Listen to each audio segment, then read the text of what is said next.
Hi, within this lecture we're going to cover modules and packages. And we're going to start with modules, especially libraries. Okay, we used these terms before. Actually, we used some libraries and modules before, but we have never seen what really are they. Okay, so let me create a new Python notebook and rename this notebook as modules packages, then tell you all about them. So modules and packages or libraries, whatever you want, and rename. So modules and packages are actually piece of Python codes, okay? So there are other projects that we can import into our code. So one of the most popular reasons that Python is so widely used in the world today is the extensive number of libraries, modules, and packages Python has. Of course, Python is very easy to learn, so that is one reason, but the extensive number of libraries is the other main reason. So we will use some libraries, some Python codes that other people wrote in our software when we deal with ethical hacking as well. So how do we find these libraries? They're actually widely open popular in web. Okay, so I go to Google, and if I search like Python module for web, for instance, if you just hit enter, you will have like millions of results in here. So if you go over this, like how to use Python in web, welcome to web.py, install guide web.py, so they are all libraries, modules, and packages. So they're actually pieces of codes that are written in Python, that are compatible with Python, and you can use them for specific reasons. For example, right now this is web modules. 053 is kind of a web framework for Python, and we can use this web module in our projects. That is not what we want. We are not going to deal with web development at all, but let me just show you for an example. Okay, as you can see, this is web and database module for easily building dynamic websites. So you can build websites with Python. You can do other stuff with Python as well. So if you search for NumPy, for instance, in this website, it will show you a lot of results. You don't have to do that actually. I will show you how to use it. I will show you how to import the libraries in your own computer, in your own projects. Don't worry, you don't have to follow these steps right now. So if I go to any module, any library in here, it shows a description. For example, in NumPy, this is a general purpose array processing package designed to efficiently manipulate large multi-dimensional arrays of arbitrary records.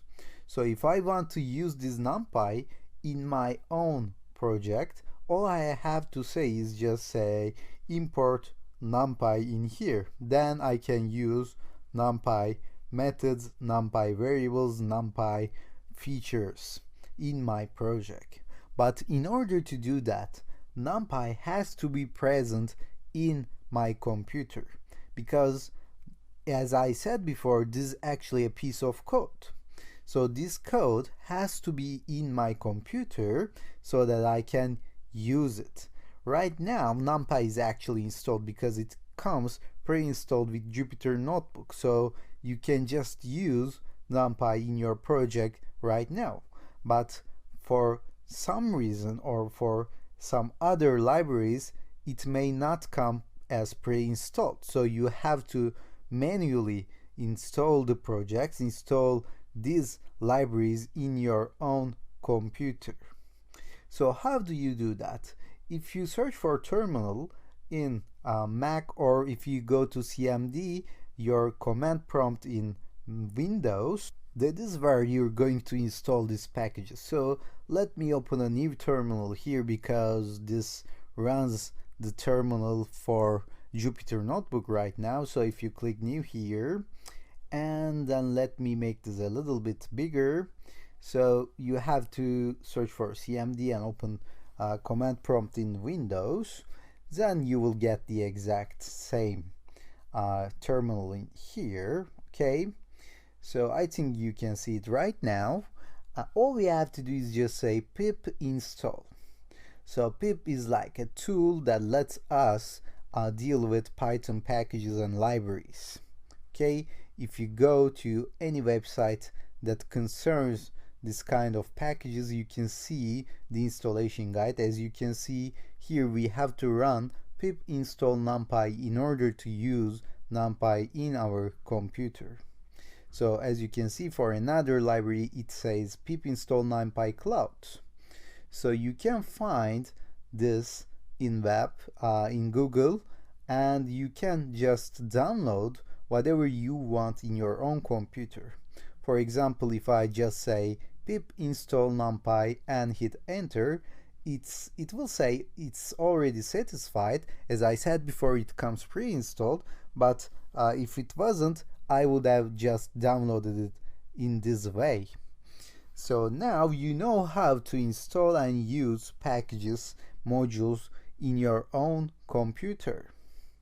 So this is now version 901. If it was another version, like in here, it says that you have to say pip install upgrade pip. I'm not going to do that right now because it doesn't concern me, but for some time you may want to just run this command in order to avoid any confusion or conflict between versions. So now I have imported numpy. Now I can start using it, but I don't know how to use it, right? So what do? I go to Google again and search for NumPy Python. So NumPy actually has its own website here, and you can find the documentation and all the explanations in that website. So this is generally the case for most of the packages and libraries that you're going to work with. If I go to tutorials here, I will see the basics, I will see the commands, the methods and the codes and everything and examples. So I can just start running NumPy from here. So let me do an example. So we use NumPy to create some kind of array, some kind of numbers, okay? And we're not going to use it in actually the ethical hacking part, but I'm doing this as an example for you. And NumPy is actually a very, very popular library in Python if you're going to deal with machine learning or some kind of statistical methods. You will use it. So let me create a grades list in here. Okay, so think of this like grades of a class or grades of a university, a college. So I will use NumPy to generate some numbers, and all I have to do is just say numpy.random. So random is a method in NumPy, and it's different than the random that we have used before. Then I will say .normal, so I'm going to use normal distribution. So if you have studied statistics before, you know what a normal distribution is, but don't worry, we will see what it is soon. So I'm going to create some fake numbers here. So it will have an average of 80 and it will have like 30 standard deviation, and it will generate 1000 arbitrary arguments. So later on, I will find the mean of this fake random generated datas, okay? And all I have to say, pass in grades. Now, if I run this, I will get out this average, this mean number in here. So it is around 80 and it has a standard deviation of 30 and it has like 1000 data points. So the average of this 1000 data points is 79 actually. And how do I know how to write this? How do I know 80-30 standard deviation? I know because I have read the documentation, the tutorial. Okay, so if you read the documentation, you can just write some codes with NumPy as well. By the way, when you import this kind of library, you may name it whatever you want. All you have to do is just say import something as something, like import numpy as np. Then you can refer numpy in your code as np. So this may become convenient for you. As I rerun this, as you can see, I get a different number here because it's randomly generated, and now it has a different mean than before. But since I use something called normal distribution, the mean, the average, is very close to the previous example.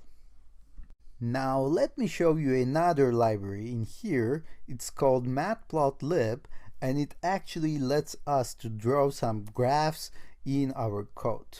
So it's going to be like import matplotlib.py plot, okay? So matplotlib.pyplot as matlib or whatever you want, okay, like matplot.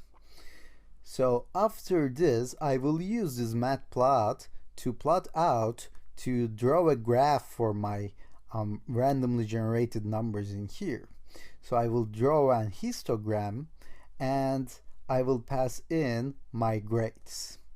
If I say grades and then 50, it means that it will use the grades numbers and it will show us with 50 histograms. If I say matplot.show, as you can see now, I see my graph here. And this normal distribution means that it's normally distributed around 80 average. Okay, as you can see, we have a curve like shaped in here, and the main point in here is that we're not going to use these libraries or packages in our projects when we deal with ethical hacking at all. But as you can see, we have written like a 4-line of code in here, and we managed to get a very good graphic and randomly generated numbers. So with using this kind of libraries and modules, we can write very efficient Python codes. So let's stop here, and within the next lecture we're going to learn how to write our own modules.